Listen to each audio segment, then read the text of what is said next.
Ceļojums uz mežu. Reiz dzīvoja suns Alfreds un zaķis Rodžers. Tie bija ļoti labi draugi jau no pašas bērnības. Alfredam piederēja somu darbnīca, bet Rodžeram pulksteņu darbnīca. Tie dzīvoja egļu mežā. Neskatoties uz sugas atšķirībām, tie ir ļoti labi draugi jau no pašas bērnības.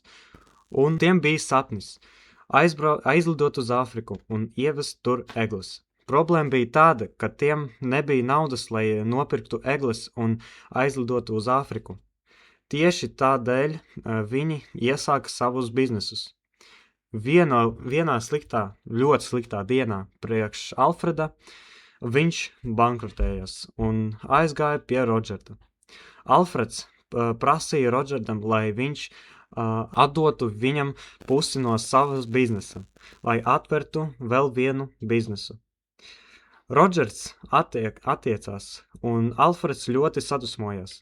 Pa nakti Rodžeram nodega veikals, un viņš kopā ar savu draugu kļuva bankrots. Uz palikušo naudu viņi nopirka sev biļetes uz Āfriku, un jau pēc 2 ļoti grūtām dienām viņi dzera alkoholu, ļoti stipru alkoholu.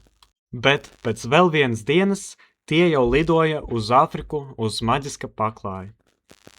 Āfrikā laiks bija ļoti labs priekš egļu stādīšanai. Tāpēc arī viņi sāka stādīt egles.